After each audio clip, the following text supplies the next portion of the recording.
The freezing November wind whipped violently across my concrete front porch, biting into my exposed skin and tearing through the thin fabric of my elegant emerald green wrap dress, but I barely registered the dropping temperature. I was entirely too paralyzed, too utterly consumed by the sight resting at the tips of my leather heels, to feel the winter chill. There, sitting pathetically inside a puddle of half-frozen, black potting soil inside my decorative winter flower bed, was a flimsy, grease-stained paper plate. The cheap aluminum foil covering it had torn open upon impact with the dirt, peeling back to reveal the devastating truth of my existence within my own family. Inside the crumpled foil lay a single, pitiful slice of dry, breaded turkey, the edges congealed and stiff in the cold air. Beside it was a sad, graying scoop of mashed potatoes that looked more like industrial spackle than food. Black, gritty dirt clung to the edge of the turkey meat. A stray, dead brown oak leaf rested gently on top of the ruined potatoes. I stood completely motionless under the flickering, harsh yellow bulb of the porch light, my hands trembling uncontrollably. The shaking was not from the freezing wind, but from a violent, volcanic surge of adrenaline and profound betrayal crashing through my veins. My phone screen glowed brightly in my right hand, illuminating the darkness. On the screen was a text message from my mother, Sylvia. I had already read the short, brutal sentence 5 times, blinking rapidly, trying to convince myself that my eyes were somehow deceiving me, that this was some sort of cruel, elaborate hallucination. But the glowing letters remained unchanged. The car is too cramped with all of Cressida's beautiful evening gowns. We could not fit you in. Enjoy your dinner. I am 34 years old. My name is Maeve. In the real, professional world, I am a highly respected commercial fleet operations director. On any given Tuesday, I am directly responsible for managing a logistics network of thousands of heavy-duty freight trucks moving millions of dollars of cargo across multiple state lines. I routinely handle aggressive union disputes, I navigate catastrophic multi-million-dollar supply chain crises, and I coordinate massive emergency weather delays with an ice-cold, unwavering precision that terrifies my competitors. When I walk into a boardroom, executives quiet down. People respect my authority. People listen intently when I speak. But standing here on this freezing porch, staring down at a literal pile of garbage thrown carelessly into the mud that was supposed to represent my family holiday meal, the bitter, suffocating truth washed over me. To my parents, I was not a director. I was not a successful woman. I was nothing more than an unwanted, mangy stray dog, and they were tossing me their cold, unwanted scraps, fully expecting me to wag my tail in desperate gratitude. The sheer, unadulterated cruelty of the situation paralyzed my vocal cords. I had just spent 3 agonizing, exhausting weeks planning for this very night. I had poured my heart, my limited free time, my hard-earned money, and my deeply fractured soul into trying to buy my way into my own family circle. And this was my grand reward. Muddy, cold turkey and a dismissive text message erasing my entire existence. The worst part of this moment was not the white-hot anger bubbling in my chest. The absolute worst part was the sickening realization that I had willingly let them do this to me again. How did it escalate to this exact, humiliating moment? What kind of pathetic fool was I to believe that this time, after 3 decades of emotional starvation, things would be any different? To truly comprehend the catastrophic depth of this betrayal, you have to understand the deeply warped dynamic of my miserable household growing up. For as long as my memory serves, my existence in that house was defined entirely by the things I was not. But mostly, above all else, I was not Cressida. Cressida is my younger sister by exactly 3 years. She is the undisputed golden child, the miracle baby, the blazing, blinding sun at the very center of my parents' small, insecure universe. My parents, Gideon and Sylvia, always harbored a deep-seated, toxic insecurity about their blue-collar, working-class roots. When Cressida was born, carrying a striking, almost uncanny physical resemblance to my father's wealthy, aristocratic late grandmother, they treated my sister like a royal princess sent from above to elevate our family bloodline. I, on the other hand, was the invisible ghost who quietly kept the machinery of the household running while they worshipped at the altar of Cressida. I vividly remember a chilly autumn evening when I was 16 years old. It was exactly 2 days before my high school winter formal dance. I had spent 4 grueling months saving every single penny from my part-time waitress job at a greasy local diner, scrubbing tables until my hands were raw, just to buy 4 yards of shimmering, midnight blue satin fabric. I spent every single night for 3 consecutive weeks hunching over a cheap, second-hand sewing machine in the dimly lit basement, carefully stitching together my own evening dress because my parents flatly refused to spend a dime on my social life. It was my proudest achievement, a symbol of my independence. I hung it carefully on the outside of my bedroom door, admiring the way the fabric caught the light. That same afternoon, Cressida, who was 13 at the time, flew into a hysterical rage because my mother had gently told her no to buying a 3rd pair of expensive designer leather boots. Furious and looking for a target, my sister walked into my bedroom with a heavy pair of fabric scissors. By the time I walked through the front door, exhausted from a 6-hour diner shift, my beautiful, handmade satin dress was shredded into dozens of jagged, ruined ribbons, scattered carelessly across the hallway floor.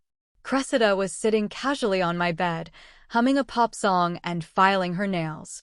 I fell to my knees, clutching the ruined blue fabric to my chest, sobbing so violently I could barely draw breath. When my mother finally rushed upstairs, drawn by my agonizing screams, she took one look at the destroyed dress on the floor, took one look at Cressida fake, pouting tears, and immediately turned her blazing fury entirely onto me. "Why on earth did you leave your things out in the open like that, Maeve?" My mother had screamed, her face red with misplaced anger. "You know perfectly well your sister is suffering from severe nervous stress right now regarding her wardrobe. You deliberately provoked her by flaunting that cheap, tacky fabric in her face. You need to be far more considerate of her sensitive feelings." That was the unbreakable, golden rule of our house. Cressida actions, no matter how malicious or destructive, never had consequences, only endless excuses. My existence, meanwhile, had absolutely no inherent value, only endless, crushing obligations. This deeply toxic pattern bled like dark poison into every single aspect of my life, mutating and growing significantly worse with each passing year. I spent decades absorbing their emotional blows, silently and desperately convincing myself that if I just worked a little harder, if I cooked a little better, if I achieved higher grades, and sacrificed a little more of my own happiness, Gideon and Sylvia would finally look at me. I thought they would eventually look at me with that same proud, unconditional warmth they reserved exclusively for her. I foolishly believed my relentless usefulness would eventually earn me a tiny shred of genuine love. Just look at my hands right now. Even as I stand on this freezing porch looking down at my ruined Thanksgiving dinner in the dirt, the skin on my right thumb and index finger is raw, cracked, and wrapped tightly in white medical bandages. They are still actively bleeding and throbbing from the 4 uninterrupted, grueling hours I spent gripping a sharp peeling knife yesterday afternoon.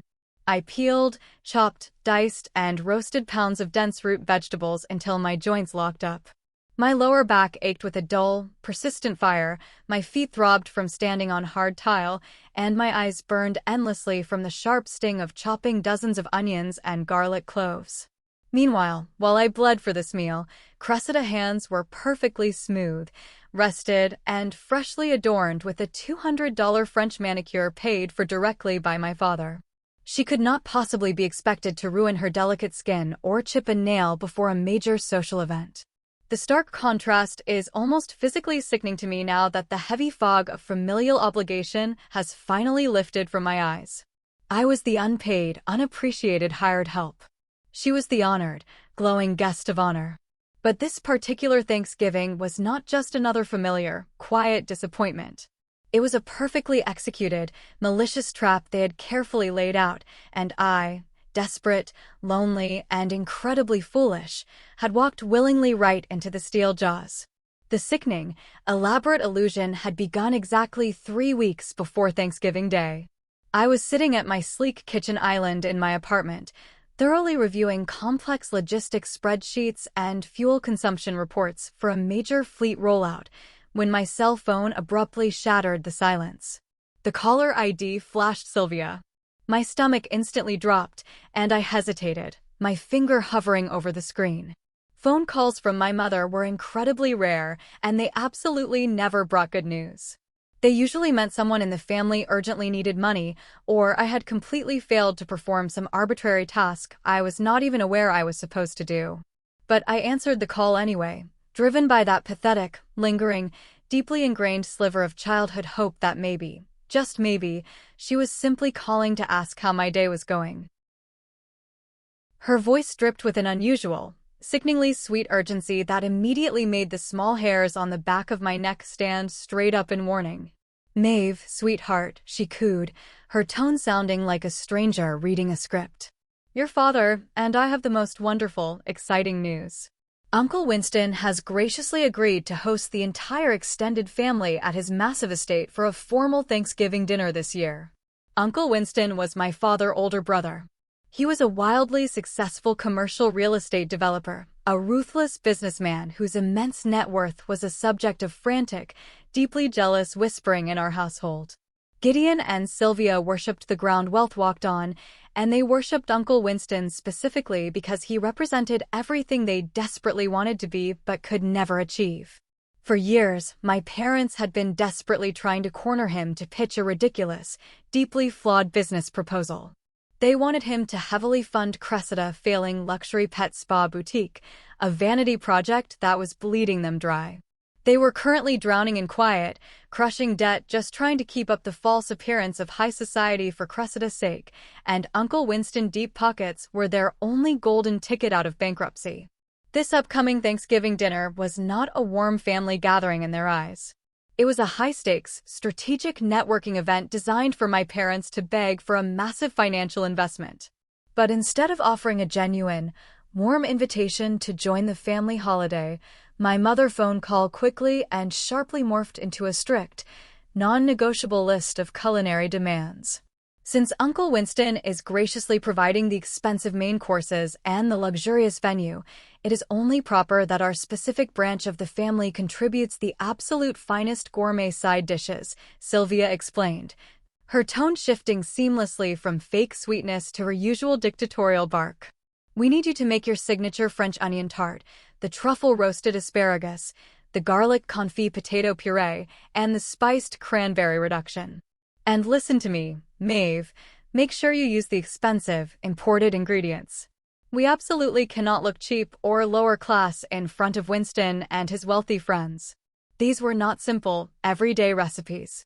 They were incredibly labor-intensive culinary projects. They required days of driving around the city, sourcing specific, high-end ingredients from specialty grocers, hours of meticulous, back-breaking prep work, and precise, restaurant-level timing. I rapidly calculated the cost in my head. It was easily going to be a $500 grocery bill, not to mention a massive sacrifice of my precious time off from my demanding corporate job. But just as I opened my mouth to politely decline the massive undertaking, she smoothly added the emotional hook she knew would catch me. "If you execute this perfectly, Maeve, we can all ride together to the estate in our car. It will be a lovely, close-knit family evening. We really, truly want you there by our side to represent our family properly." Represent us. Those two simple words echoed loudly in my mind, drowning out all logic and reason. Eager to please, utterly desperate for a rightful seat at the family table as an equal human being, I foolishly agreed. I somehow convinced myself that this was my ultimate moment to shine, my grand chance to finally prove my worth to them. Just 2 days later, the harsh, ugly reality of my actual position in the family hierarchy was violently reinforced.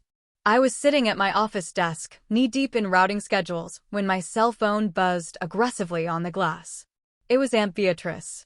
Aunt Beatrice was my mother's older sister, a bitter woman who specialized in weaponizing religious guilt and family loyalty. She was the ultimate flying monkey for my parents, always ready to aggressively swoop in and enforce their toxic rules whenever someone stepped out of line. Maeve, I am so incredibly disappointed in your behavior.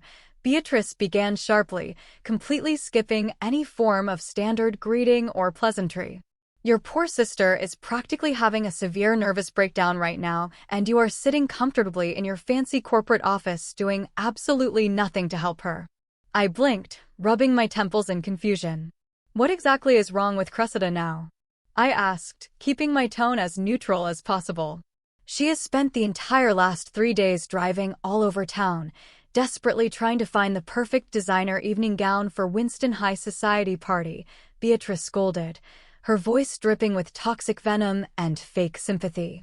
The intense stress is literally eating her alive. She needs a deep tissue massage and a full day at the luxury stress relief spa immediately to recover, but your parents are a little tight on cash this particular week. I need you to wire her $500 right now. It is the absolute least you can do to support her, considering you do not have to constantly worry about looking glamorous and perfect for these high society events like she does. The blatant, casual disrespect hit me like a physical punch to the gut.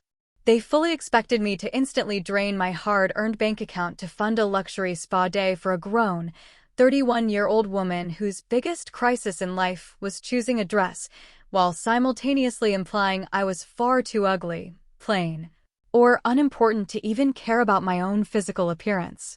When I politely but firmly refused her demand, explaining calmly that I had just spent over $500 of my own money on the gourmet groceries they demanded for the family dinner, Beatrice gasped in theatrical, exaggerated horror.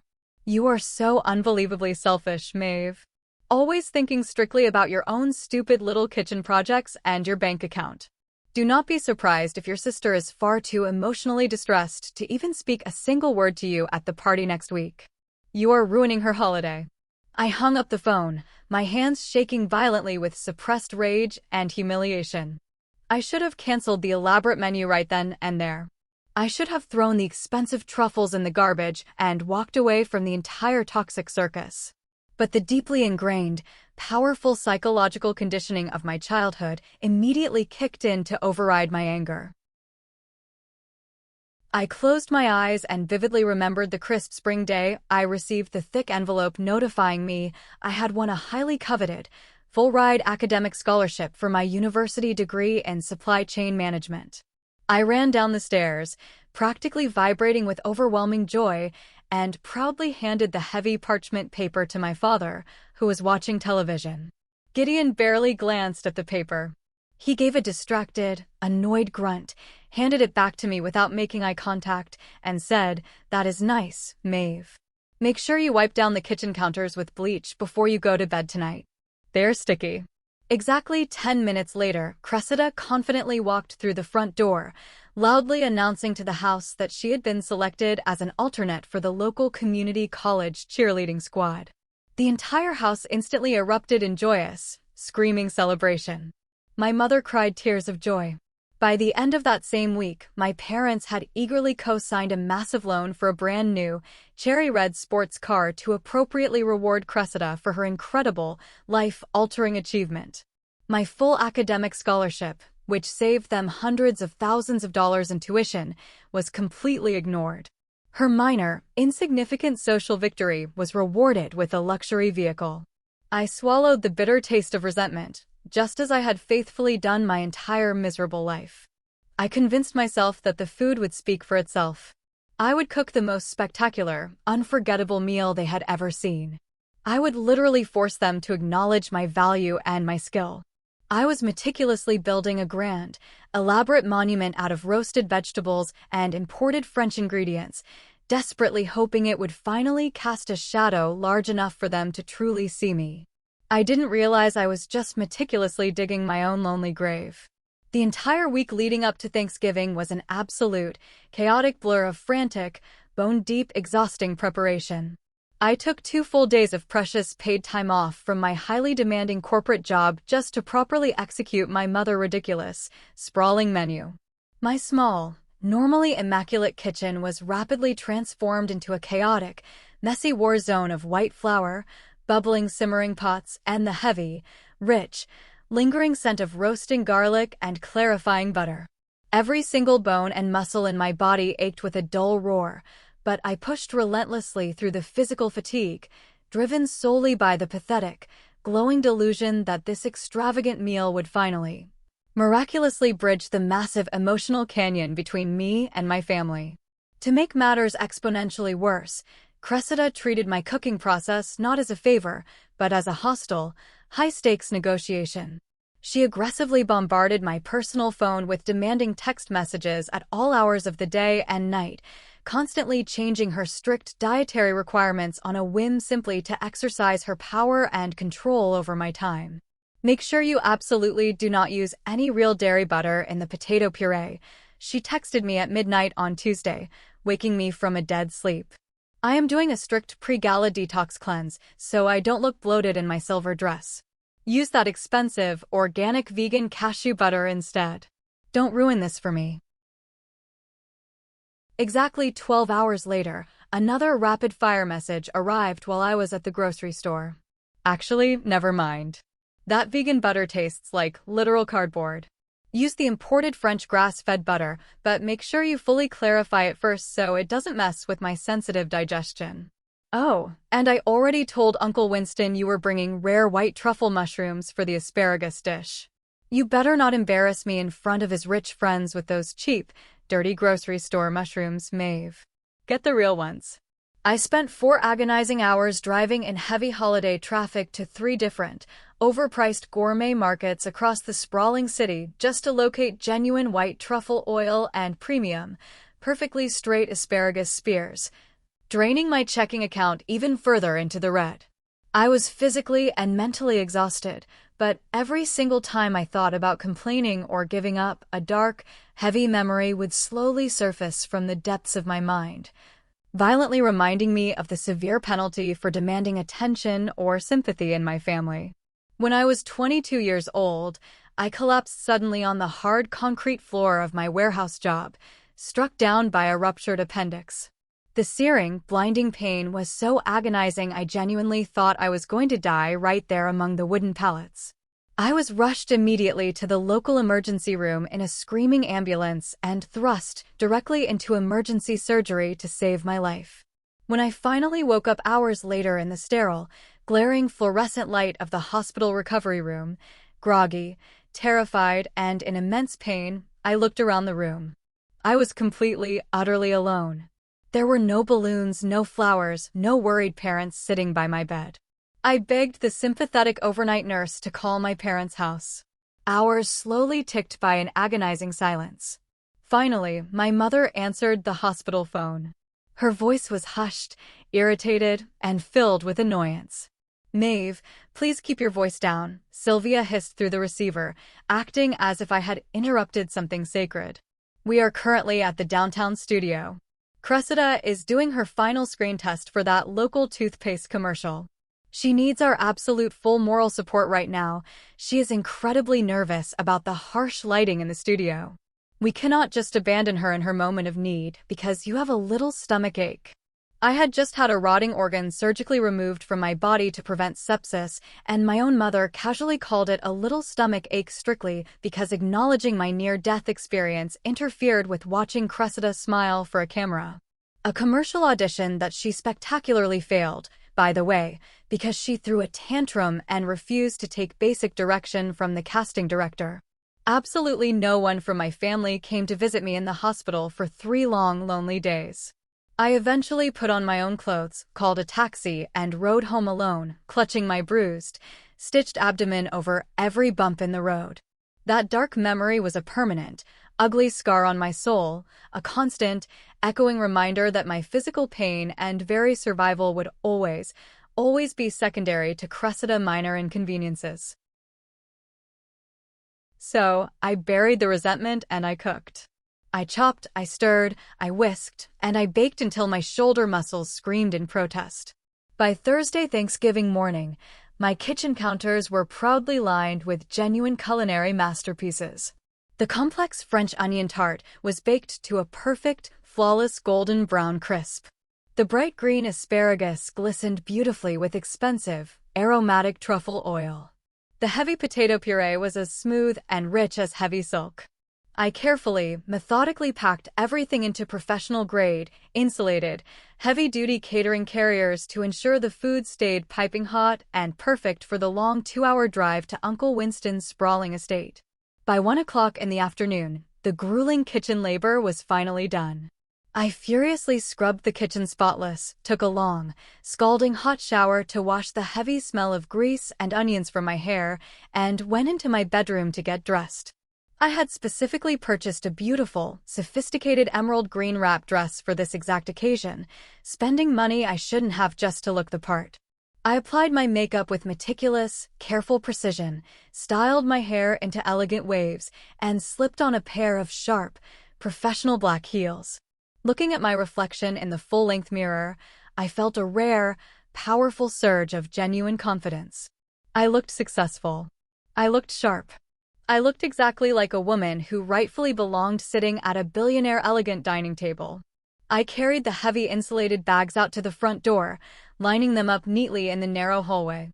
I sat down on the edge of the living room sofa, my hands folded neatly in my lap, staring intently out the front window, watching the quiet, leaf-strewn street. The established plan was incredibly simple. Gideon and Sylvia would arrive in their large SUV at 2 o'clock sharp, pick me and the massive amount of food up, and we would drive the 2 hours to the country estate together as a family. 1:30 slowly passed. 1:45 ticked by. My stomach began to tie itself into tight, painful, anxious knots. I checked my phone repeatedly, but the glowing screen remained stubbornly blank. No text messages. No incoming calls. The quiet, rhythmic ticking of the wall clock in the kitchen sounded like a heavy iron hammer striking an anvil in the silent apartment.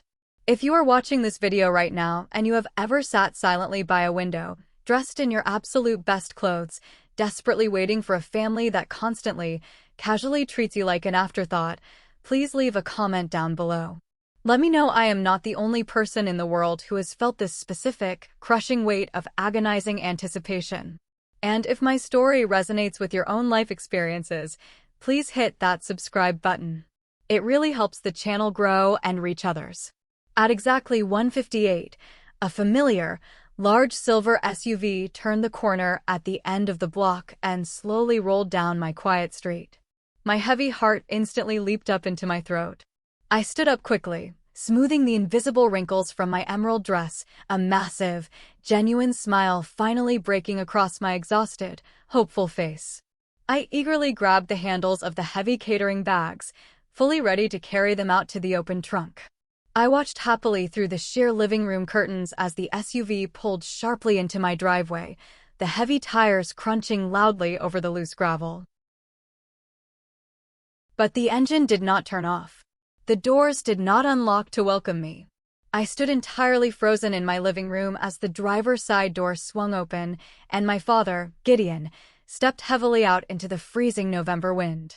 He was wearing a sharp, incredibly expensive tailored gray suit I had never seen before in my life. He did not look toward the house. He did not wave his hand. He did not even glance up at the window where I stood watching. He moved with a frantic, guilty, rushing speed. In his right hand, he held a flimsy, cheap paper plate loosely covered in aluminum foil. He walked briskly up the concrete walkway, extended his long arm, and carelessly, effortlessly tossed the plate toward my concrete porch. It was a pathetic, lazy, disrespectful throw. The plate hit the hard edge of the top step, bounced wildly off the cold concrete, and landed entirely upside down in the muddy, half-frozen soil of my decorative flower bed. Gideon didn't even pause his stride to see where the food landed. He simply spun on his expensive leather heel, jogged back to the idling SUV, and slammed the heavy door shut behind him. Through the dark tinted glass of the passenger window, I could clearly see Cressida.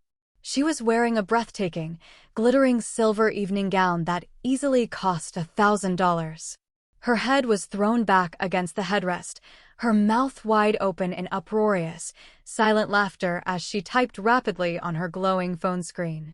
My father threw the heavy car into reverse, the tires kicking up a thick cloud of gray exhaust and loose gravel, and sped away down the quiet street as fast as the vehicle could physically carry them. I stood alone in the silent hallway, the heavy catering bag slipping from my numb, unfeeling fingers and hitting the floor with a soft thud. I listened to the fading roar of their engine disappearing into the distance.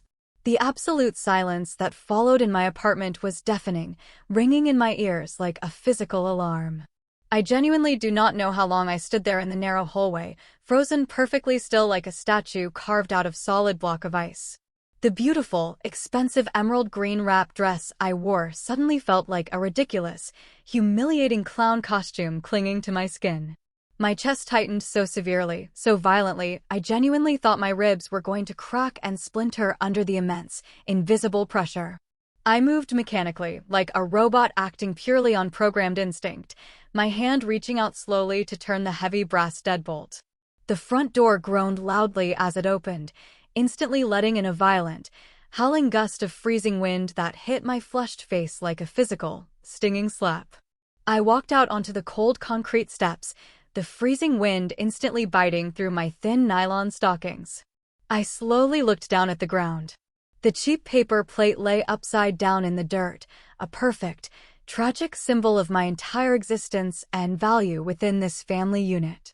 The thin aluminum foil had ripped completely open upon impact, fully exposing a single, thick, depressing slab of cheap, dry turkey heavily covered in soggy breading. Next to it was a massive, unappetizing scoop of lumpy, instant mashed potatoes that looked exactly like gray construction spackle. The black, wet, freezing potting soil from the flower bed had splashed aggressively across the food, coating the pale turkey meat in dark, gritty mud. A single, dead, brown oak leaf rested gently, mockingly, on top of the ruined potatoes. This was my grand Thanksgiving dinner. This was exactly what they truly believed I deserved to eat. While I had spent days hunting down rare white truffles and clarifying imported grass-fed butter just to make them look sophisticated and wealthy in front of Uncle Winston and his billionaire friends, they had clearly stopped at some cheap, run-down roadside diner on the way over. They bought a discount takeout meal and quite literally threw it into the dirty garbage by my feet like I was a scavenging animal.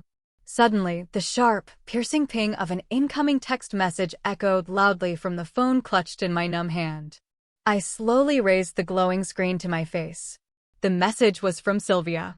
The car is too cramped with all of Cressida's beautiful evening gowns. We could not fit you in. Enjoy your dinner. I read the cruel words again. And then again. The sheer, unadulterated, breathtaking cruelty of the short message temporarily stopped my heart. They had meticulously orchestrated this entire humiliating scenario perfectly from the very beginning. They actively used me as a free, high-end, professional catering service, mercilessly extracted the exhausting labor and the hundreds of dollars they needed from me, and then violently discarded me the exact second my usefulness to them expired. The pathetic excuse about the evening dresses taking up too much room was a direct, insulting slap to my basic intelligence. A large luxury SUV has 5 spacious seats. They simply, fundamentally did not want me there. My plain presence would only serve to distract the wealthy guests from the glowing, radiant, manufactured perfection of their beloved golden child. I stood on the porch, waiting for the familiar, crushing wave of deep sorrow to wash over me. I fully expected my knees to buckle beneath my weight, expected to collapse onto the freezing, rough concrete and weep uncontrollably until my throat bled, mourning the loving family I so desperately wanted but had never actually possessed. I waited for the tears of a rejected daughter. But a strange, terrifying, incredibly powerful thing happened instead in that freezing darkness. The tears simply never came. Instead of profound sorrow, a massive, silent explosion of absolute, crystalline clarity detonated deep within my brain, wiping the slate completely clean. The heavy, suffocating fog of familial guilt, the desperate obligation, and the pathetic, endless yearning that had clouded my vision and judgment for 34 long years evaporated entirely in a single, powerful heartbeat. The anxious, eager to please little girl who had spent her entire existence begging on her bruised knees for moldy crumbs of basic affection died instantly on that freezing concrete step. I looked down at the muddy, ruined turkey in the dirt one last time, and I felt absolutely nothing but a cold, hard, intensely calculating emptiness. I realized with terrifying, absolute certainty that you cannot negotiate with emotional terrorists. You cannot force people to respect or value you when they have actively built their entire shared identity around degrading and humiliating you. I was entirely, completely done trying to water a dead, rotting tree. I did not scream into the wind. I did not throw my expensive phone against the brick wall. I simply turned around, walked calmly back inside the warm apartment, and closed the heavy front door, locking the deadbolt with a firm, decisive, final click. I walked silently past the expensive, insulated catering bags sitting uselessly in the hallway, filled with hundreds of dollars of rapidly cooling gourmet food. I walked straight into my bedroom, reached around my back to unzip the beautiful emerald dress, and let the expensive fabric fall carelessly to the hardwood floor in a crumpled heap. I quickly pulled on a pair of dark, comfortable denim jeans, a thick woolen sweater, and heavy boots. I reached under my bed and aggressively dragged out my 3 largest, heavy-duty travel suitcases. I threw them open on the mattress. The mental transition in my mind was now 100% complete. I was no longer Maeve, the rejected, pathetic, invisible daughter. I was Maeve, the ruthless corporate logistics director, and I was currently facing a critical, catastrophic supply chain failure that required immediate, permanent, and aggressive restructuring. I began to pack my entire life.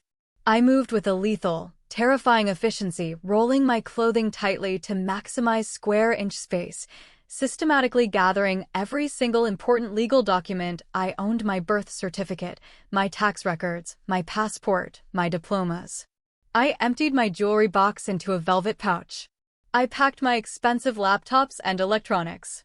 I did not waste a single second looking at old family photo albums or sentimental trinkets. If an object did not serve a direct, practical purpose for my immediate survival and future success, it stayed behind to rot. By midnight, my entire meaningful existence on Earth was neatly condensed into 3 large, heavy suitcases and 1 thick backpack. I sat down at my computer desk, the bright screen glowing harshly in the dark, silent room, and I began executing the most complex, ruthless strategic withdrawal of my entire life. I was not just running away like a scared child. I was systematically erasing myself from their world entirely. The next 48 hours were a flawless masterpiece of cold, calculated corporate logistics applied to a personal life. I did not sleep a single wink. I operated entirely on pure, burning adrenaline and black cold brew coffee. Friday morning, while most of the country was lazily recovering from heavy turkey comas and battling angry crowds at the holiday shopping malls, I was systematically and aggressively dismantling my entire life on the West Coast. First, I handled my professional career. At exactly 8 in the morning, I dialed the private, unlisted emergency cell phone number of my company's senior vice president. I bypassed my direct manager entirely, going straight to the top of the food chain. I explained, in calm, measured, highly professional terms, that I was suddenly facing a severe, life-altering personal security crisis that required my immediate and permanent geographic relocation. I already knew that our East Coast Regional Division, based in Boston, had been heavily struggling with major operational bottlenecks and hemorrhaging money for months. I offered to transfer immediately, taking over the failing Boston division, solving their massive logistical crisis in exchange for a generous, expedited relocation package and absolute, unbreakable corporate discretion regarding my whereabouts. Knowing my flawless track record for ruthless, profitable efficiency, the vice president enthusiastically approved the emergency transfer in less than 20 minutes. I had a new, higher-paying job, a new corner office, and a new city, located exactly 3,000 miles away from the toxic, suffocating wasteland of my family. Next was the immediate financial liquidation. I obviously could not take heavy furniture on a commercial airplane, and I needed liquid cash immediately to fund my ghost protocol.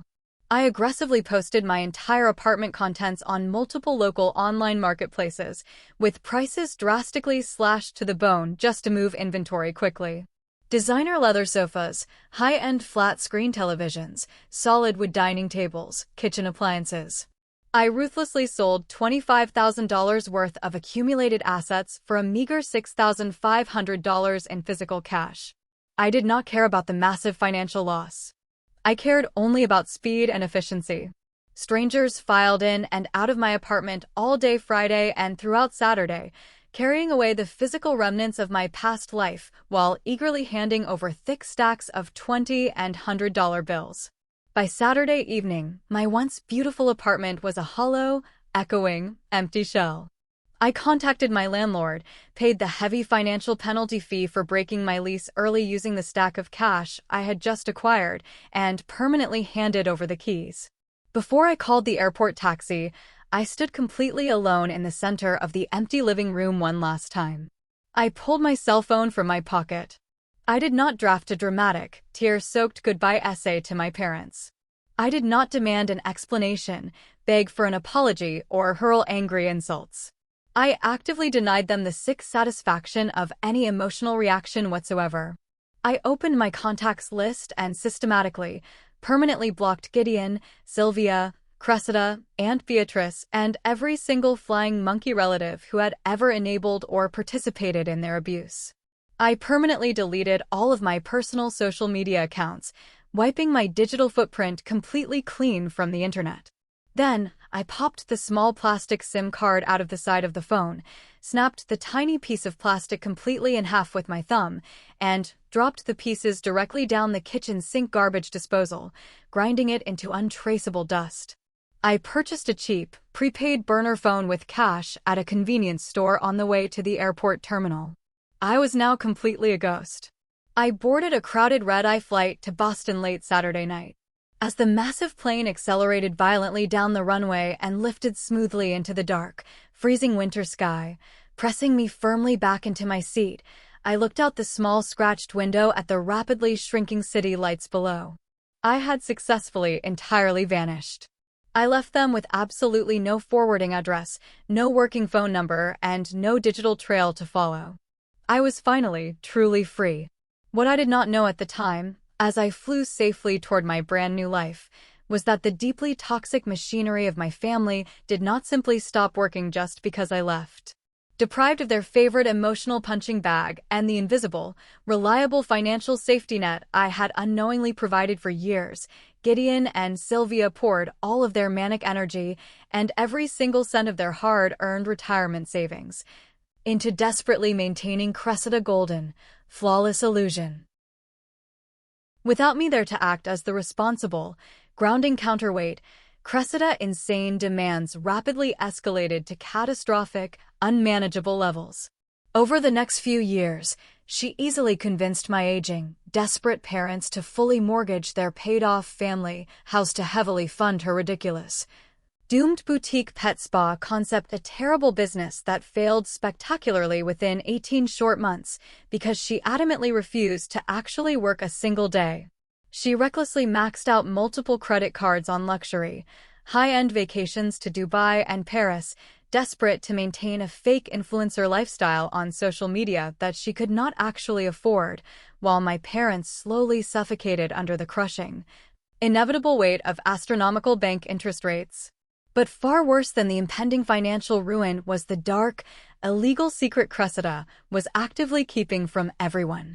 In her desperate, frantic scramble for more cash to burn, she had dug through the garage and found an old, forgotten tax document of mine left behind in a dusty box. She had my social security number. She had my entire financial identity. And while I was happily building a massive corporate empire in Boston, my sister was quietly, maliciously draining the ghost of my past life completely dry. But that massive explosion was still 7 years away. For now, I closed my eyes on the airplane, listening to the steady hum of the jet engines, and slept peacefully for the very first time in 34 years. Thank you for following Maeve's emotional journey. If you felt a sense of relief and triumph when she decided to walk away and vanish, please leave a comment with the exact phrase, "I'm Win." This is a special secret code exclusively for the amazing viewers who have stayed with the story until this very moment. I will personally heart and reply to every single comment containing the keyword "I'm Win." Don't forget to hit the like button and subscribe so you do not miss the shocking, massive plot twist and the final revenge coming up in the next parts. 7 long, transformative years passed in what felt like the blink of an eye. When I first landed at Logan International Airport in Boston, stepping out into the freezing northeast winter with nothing but 3 suitcases and a shattered sense of self, I was a ghost. I had no friends in the city, no local support system, and a heart so heavily armored it felt like a vault of solid steel. But I also possessed an immense, burning drive to succeed that could not be extinguished. Without the constant, suffocating weight of my family dragging me down, draining my finances, and sabotaging my mental health, I threw my entire being into my new corporate role. The Boston regional division of my logistics company was indeed failing when I arrived, crippled by massive inefficiencies and lazy management. I ruthlessly tore their operational structure down to the studs and rebuilt it from scratch. I worked 14-hour days, optimized their freight routes, renegotiated terrible union contracts, and turned a massive financial deficit into a record-breaking profit within my first 18 months. My ruthless dedication did not go unnoticed by the executive board. Promotions came rapidly. I climbed the steep corporate ladder with a singular, fierce focus, moving from regional director to vice president of commercial operations before my 38th birthday. I was commanding a massive salary, managing international supply chains, and earning the deep, genuine respect of industry titans who valued my sharp mind and unwavering work ethic. But I did not just rebuild my professional life. For the very first time, I actively focused on my own emotional healing. I spent thousands of dollars on intense weekly therapy sessions, slowly unlearning the toxic, deeply ingrained behaviors my parents had forced upon me. I learned how to set ironclad boundaries. I learned that my basic worth was not inherently tied to how much grueling labor I could provide for other people. I slowly built a beautiful, intimate circle of genuine, loving friends who celebrated my victories instead of ignoring them. And most importantly, I met a wonderful, kind, emotionally intelligent man named Julian, a corporate attorney who actually listened to me when I spoke. We married in a small, elegant ceremony overlooking the ocean, surrounded only by people who truly cherished my presence. For the very first time in my entire existence, I knew exactly what true emotional safety felt like. I never once looked back at the West Coast, and I never unlocked the heavy digital vault where I had buried the painful memories of my past life. Unbeknownst to me, however, cosmic justice was quietly and brutally playing out 3,000 miles away. Free from my stabilizing, responsible influence, my parents had poured every single remaining cent of their retirement savings and life insurance policies into actively enabling Cressida's increasingly chaotic, delusional lifestyle. With me gone, there was no one left to quietly pay the utility bills when they ran short, no one to fix the broken appliances, and no one to act as a buffer for their financial irresponsibility.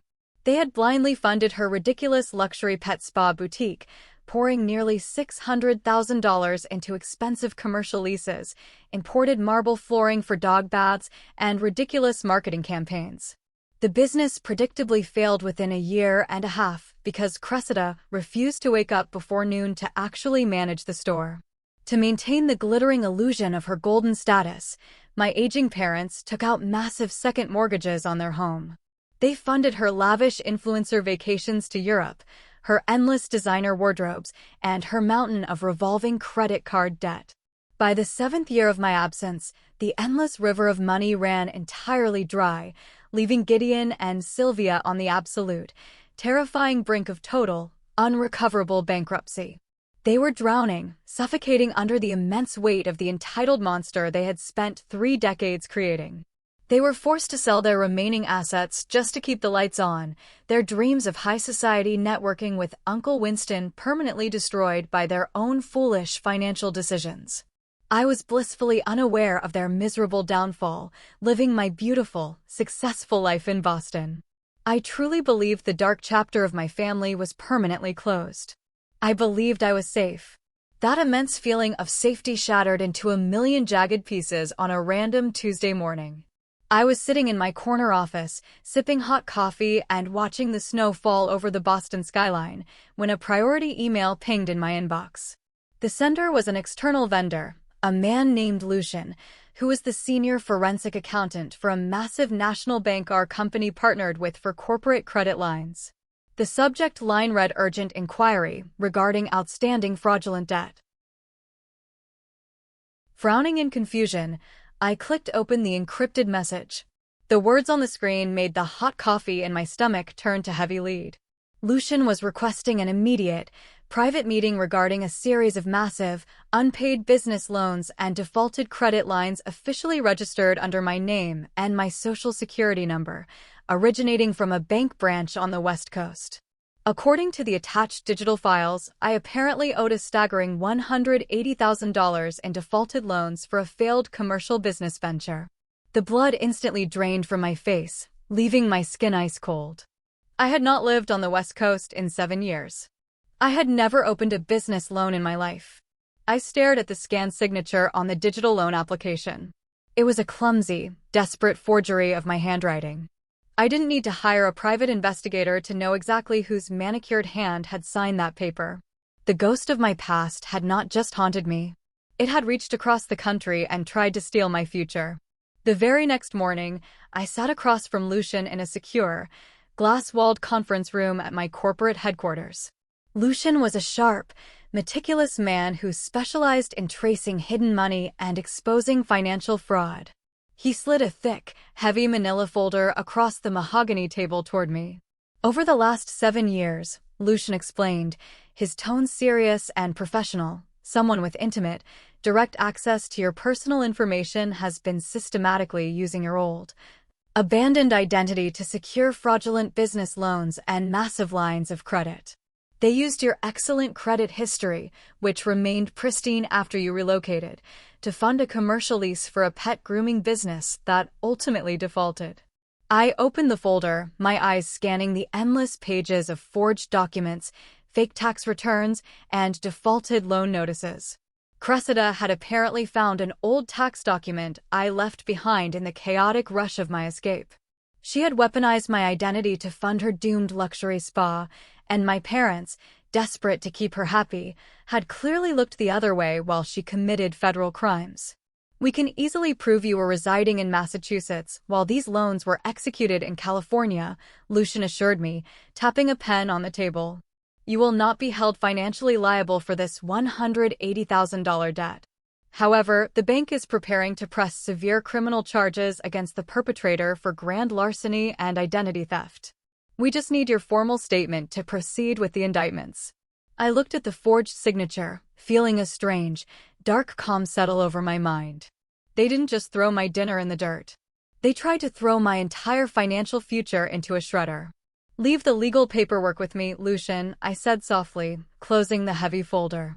I will handle the perpetrators myself before we involve the federal authorities. I locked the damning evidence in my office safe, intending to hire a private process server to deliver the nightmare to their doorstep. But fate, in its infinite, twisted irony, had a much more theatrical plan in store for our reunion. 2 nights later, my logistics firm was serving as the primary diamond sponsor for a massive, high-end corporate charity gala in downtown Boston.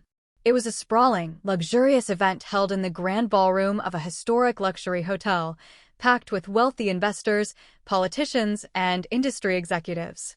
I arrived at the venue looking like corporate royalty. I wore a stunning, custom-tailored black velvet evening gown, elegant diamond jewelry gifted by my husband, and my hair was styled flawlessly. I was attending as a respected VIP guest of honor, surrounded by colleagues who constantly sought my advice. As I walked confidently down the plush, red-carpeted hallway toward the main ballroom entrance, the air filled with the gentle hum of classical string music and the clinking of crystal champagne flutes.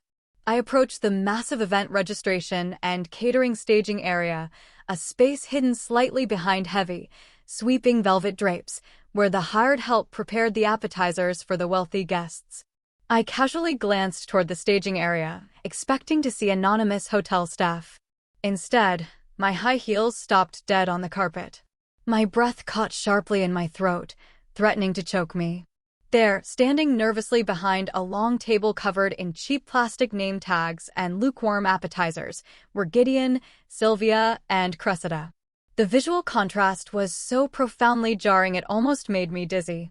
They were dressed in cheap, ill-fitting, generic black server uniforms.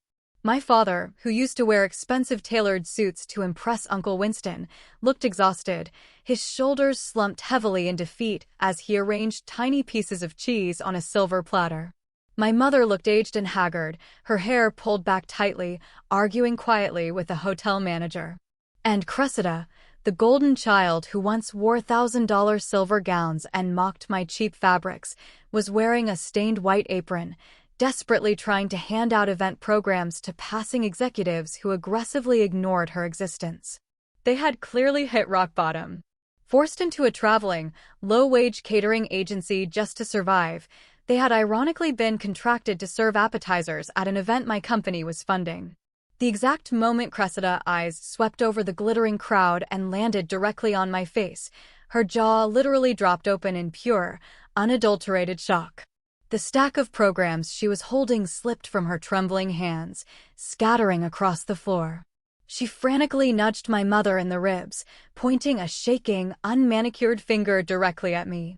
Within seconds, both of them shamelessly abandoned their assigned posts at the registration desk.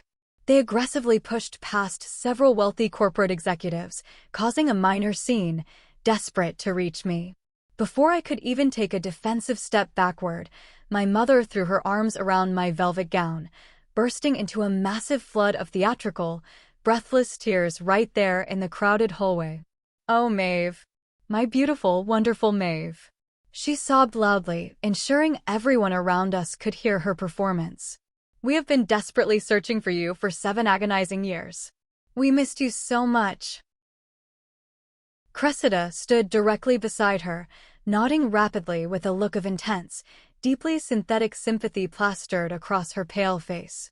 "I am so glad we found you, sister," she whispered, her eyes darting nervously around the wealthy crowd. But I was no longer the naive, desperate 34-year-old woman they had so casually discarded in the dirt. I stood perfectly, rigidly still, my posture like a stone pillar, entirely refusing to return the desperate embrace. When my mother finally pulled away, wiping fake tears from her cheeks, I watched her eyes. They did not look at my face. They greedily scanned the heavy diamond necklace resting on my collarbone, the expensive cut of my velvet gown, and the VIP badge pinned to my clutch purse. The true, sickening motivation behind their sudden, dramatic emotional breakdown became glaringly obvious. They did not miss their daughter. They missed their safety net. They were drowning in the deep ocean, and they had just spotted a luxury yacht passing by. My mother quickly leaned in close to my ear, her voice dropping the theatrical sorrow and pivoting straight to a frantic, desperate whisper.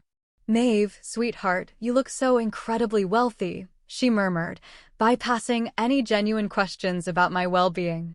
"We are in terrible, terrible trouble. The bank is threatening to foreclose on our home next week. Cressida business failed, and the debts are crushing us alive. You are doing so well for yourself. It is your moral obligation as a daughter to help your family out of this disaster. We need a massive loan, Maeve. Just $100,000 to save our lives." They actually, genuinely believed they could easily manipulate me right back into the familiar trap. They thought the battered, eager to please ghost of their past would simply open her purse and save them. I looked deeply into their desperate, greedy faces, and I forced a calm, compliant, gentle smile to my lips. "Mother, please, let us not cause an embarrassing scene at a high-profile corporate gala," I said softly, my voice smooth as silk. "I am staying at the Four Seasons downtown. Meet me in the private executive conference room on the top floor tomorrow morning at 9 o'clock sharp. We will discuss a permanent financial arrangement to settle your debts." A massive, visible wave of immense relief washed over my parents and Cressida. They instantly exchanged that familiar, smug look of mutual, arrogant understanding, clearly believing that the gullible, foolish daughter was walking right back into her designated role as the family wallet. They nodded eagerly, thanking me profusely before scurrying back to their catering table. I turned and walked into the grand ballroom, the fake smile vanishing from my face, replaced by a cold, predatory anticipation. They wanted a permanent financial arrangement. I was going to give them one they would never forget. The heavy mahogany doors of the executive conference room at the Four Seasons Hotel clicked shut, sealing us inside a soundproof vault of luxury. The room was breathtaking, featuring floor-to-ceiling glass windows that offered a sprawling, uninterrupted view of the Boston Harbor. I sat at the head of the massive, polished wooden table, wearing a sharp, tailored slate gray business suit, my hair pulled back into a severe, professional knot. Exactly at 9 o'clock, the doors opened again, and Gideon, Sylvia, and Cressida walked in. They were no longer wearing their humiliating catering uniforms. They had clearly spent the morning trying to look presentable, wearing their best, slightly outdated clothes, attempting to project an aura of recovering dignity. As they took their seats in the plush leather chairs across from me, they were smiling brightly, practically radiating a smug, victorious triumph. They looked like lottery winners arriving to claim their massive prize. "This is a beautiful hotel, Maeve," my father Gideon started, his voice dripping with forced, unnatural warmth, a tone he had never once used with me in my entire childhood. "You have clearly done exceptionally well for yourself. We are very proud of your success." I did not smile back. I kept my face entirely devoid of emotion, a blank, unreadable corporate mask. I folded my hands neatly on top of the polished mahogany wood. "Let us skip the pleasantries, Gideon. You are not here for a family reunion, and I am not here to reminisce. You stated last night that you are facing severe financial ruin and require immediate assistance to avoid foreclosure and bankruptcy." My mother eagerly leaned forward, her eyes practically gleaming with greed. "Yes, darling. It has been a terrible string of bad luck for Cressida. The economy has been so harsh on small business owners. We just need a substantial wire transfer to clear her business debts and save our family home. We know you can easily afford it. Consider it an investment in your sister's future." Cressida nodded, attempting to look sorrowful, but failing to hide the entitled smirk playing at the corners of her lips. "I promise I will pay you back eventually, Maeve. I just need a fresh start."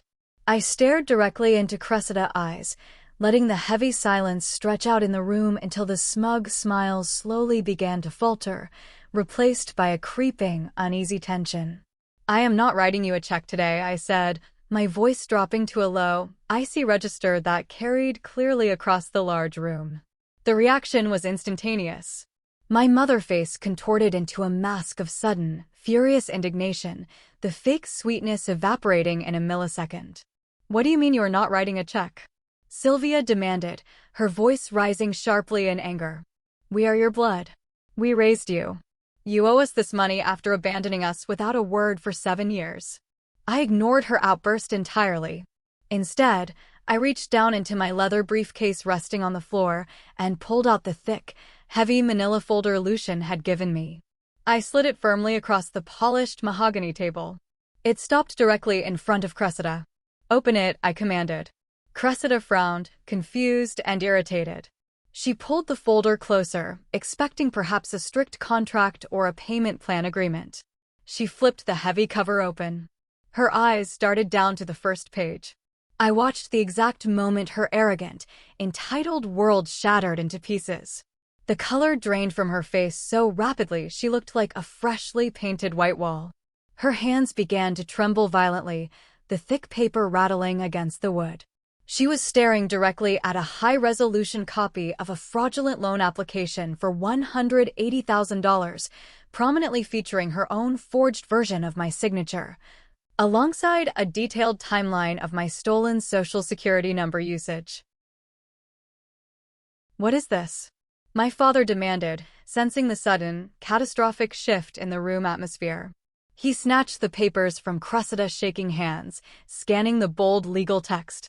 His jaw dropped.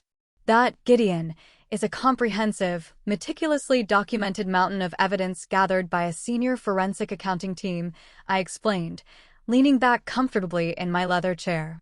Over the last 7 years, your golden child has actively committed felony identity theft, grand larceny, and federal bank fraud by stealing my social security number to fund her pathetic, doomed spa business. She racked up $180,000 in fraudulent debt under my name. My mother gasped, clutching her chest as if she had been physically shot. Maeve, you cannot possibly believe Cressida meant any harm. She was just desperate. You cannot hold this against her. I am not the one she needs to worry about, I replied coldly, feeling a deep, vibrating sense of power coursing through my veins. The bank she defrauded is fully prepared to press federal criminal charges. The mandatory minimum sentence for this level of financial fraud is 10 to 15 years in a federal penitentiary. Cressida let out a strangled, pathetic whimper, shrinking down into the massive leather chair, her arrogant facade entirely destroyed. She looked at our parents, desperate for them to shield her, to make excuses for her behavior just like they had done when she destroyed my dress, just like they had done when they threw my dinner in the dirt. But there was no excuse big enough to cover a federal crime. The suffocating silence in the grand conference room was deafening. They were trapped. The elaborate snare they thought they were cleverly springing on their gullible daughter had just snapped violently shut on their own necks, crushing them entirely. The heavy silence was suddenly broken by the sharp, authoritative click of the conference room door opening behind them. The blood froze in my parents' veins as they slowly turned their heads. A tall, imposing man wearing a sharp, custom-tailored black suit and carrying a leather briefcase stepped firmly into the room, followed closely by a uniformed hotel security guard. The man in the black suit walked purposefully toward the table, his polished shoes clicking loudly against the hardwood floor. It was Lucian, the forensic investigator, acting as my official legal representative. He did not smile. He did not offer a polite greeting. He placed his heavy briefcase on the table, snapped the brass locks open, and extracted a thick stack of legal documents printed on heavy bond paper. Mr. and Mrs. Gideon and Miss Cressida, Lucian began, his voice projecting the cold, unwavering authority of the legal system. My name is Lucian. I represent the financial institution that holds the fraudulent debt acquired under my client's stolen identity. He slid 3 separate sets of documents across the table, positioning one directly in front of each terrified family member. Alongside the papers, he placed 3 heavy, black ink pens. My parents stared at the documents as if they were venomous snakes ready to strike. My father's hands were shaking so violently he had to grip the edge of the thick glass table just to keep himself from physically sliding out of his chair. You have exactly 2 options today, I said, taking over the conversation, my voice slicing through their rising panic like a surgical scalpel. Option 1. We walk out of this room right now and Lucian immediately hands this entire mountain of evidence over to the Federal Bureau of Investigation. Cressida will be arrested before the sun sets, and given your active complicity in hiding her financial crimes, you both will likely face severe accessory charges. You will lose your house to legal fees, and your daughter will spend the next decade wearing a jumpsuit in federal prison. Cressida began to openly hyperventilate, tears streaming down her pale, terrified face, ruining her makeup. Mom, Dad, please do something. She wailed, her voice cracking in pure panic. Do not let her do this to me. I raised a single finger, demanding absolute silence. Option 2, I continued smoothly. You each pick up a pen right now and sign the documents in front of you. What are these? Gideon rasped, his throat sounding entirely dry, his eyes darting frantically between me and the grim-faced investigator. It is a total liability release and a permanent, legally binding no-contact order, I explained, spelling out their doom.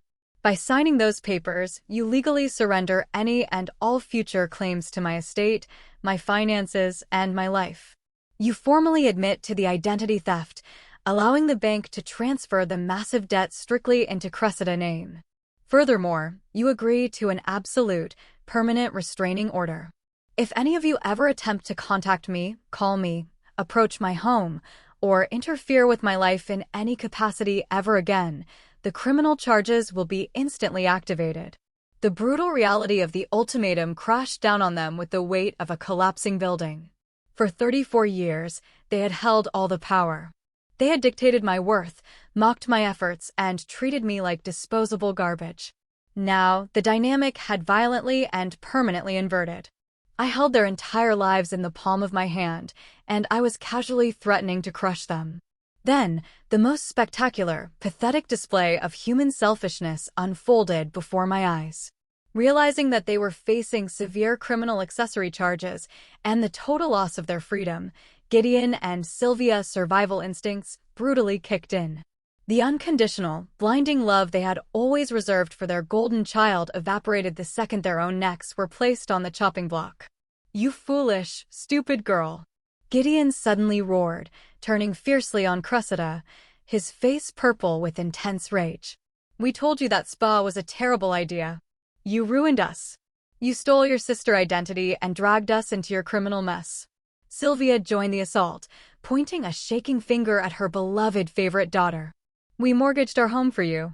We sacrificed everything for your lifestyle, and you turn out to be a common thief. You are going to sign those papers right now and take responsibility for your own disgusting actions. Do not you dare drag us down to prison with you."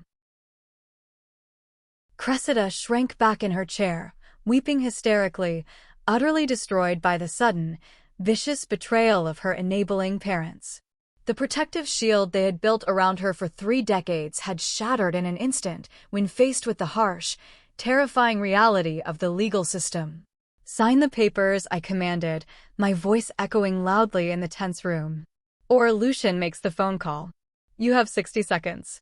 Defeated, trembling, and utterly terrified of facing a bleak, miserable prison sentence, my family realized they had zero leverage left. They were cornered animals. With shaking, hesitant hands, Cressida picked up the heavy black pen. Sobbing uncontrollably, she scribbled her signature on the admission of guilt and the liability release, officially claiming the massive debt as her own. She pushed the papers aside, burying her face in her hands. My mother was next, signing her name with jerky, frantic motions, her tears splashing onto the legal document. Finally, my father, stone-faced and broken, signed away his rights to his eldest daughter forever. Lucian efficiently gathered the signed documents, checked the signatures for accuracy, and placed them securely back into his leather briefcase. "The transaction is complete," he stated coldly. "You are now formally ordered to vacate these premises and cease all contact with my client." They slowly stood up, gathering their cheap coats. They did not look at me. The arrogant swagger they had entered the room with was entirely gone, replaced by the crushing, humiliating weight of their new reality. They quietly, silently exited the conference room, the heavy mahogany doors closing firmly behind them, walking out of my life forever. I sat alone at the massive table, listening to the silence. It didn't feel like the silence of that freezing hallway 7 years ago. This silence felt like profound, unshakable peace. The aftermath of that brutal meeting in the Boston hotel room rippled through the remaining fragments of my extended family like a massive, destructive earthquake. By formally signing the documents and legally transferring the $180,000 of fraudulent debt entirely into her own name, Cressida essentially sealed her own financial coffin. The twisted irony of the situation deepened when the news of the massive identity theft inevitably reached Uncle Winston.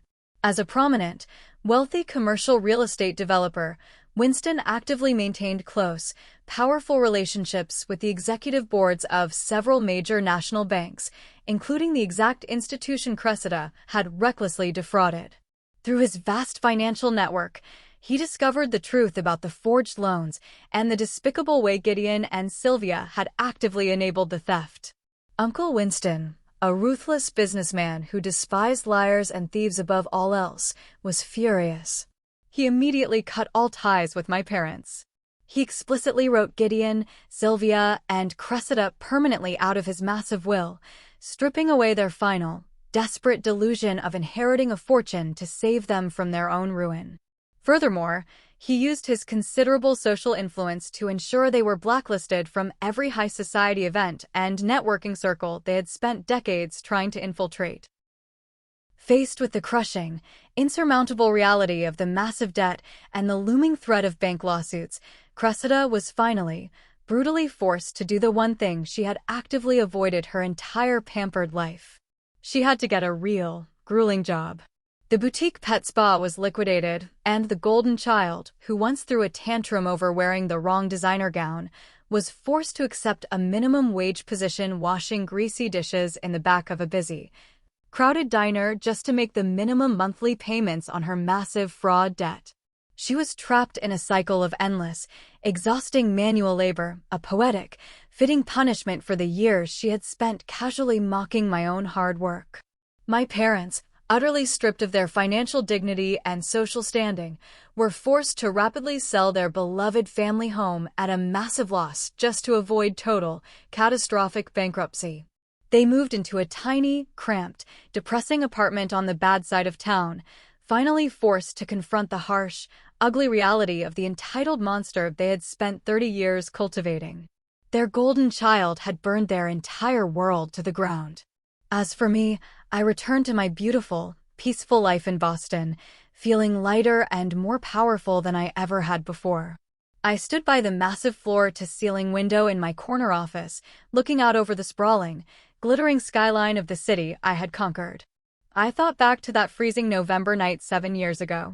I thought about the torn aluminum foil, the muddy turkey, and the dead oak leaf resting on the cold mashed potatoes.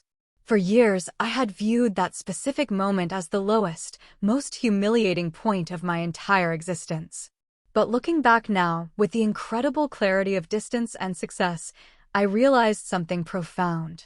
That cold, dirty paper plate left carelessly on my front porch was not a tragedy at all. It was the ultimate, necessary catalyst. It was the brutal, painful shock to the system I desperately needed to finally break the heavy chains of familial obligation.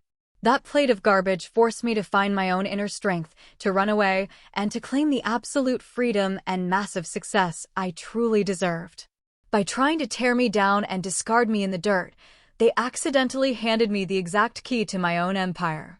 I smiled, taking a slow sip of my hot coffee, the rich taste grounding me in the present moment. I was no longer the invisible ghost, and I was no longer the punching bag. I was the architect of my own destiny, and my foundation was unbreakable. But my story always sparks intense, heated debates among my friends and colleagues when I tell them the details of that final boardroom meeting.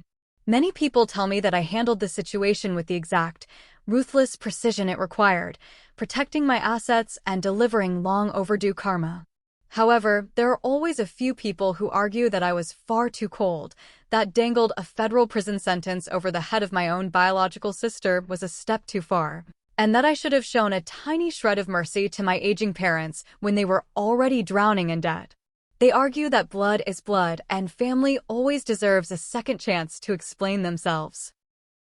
But I ask you, the people who have listened to this entire journey, is blood really an excuse for endless abuse?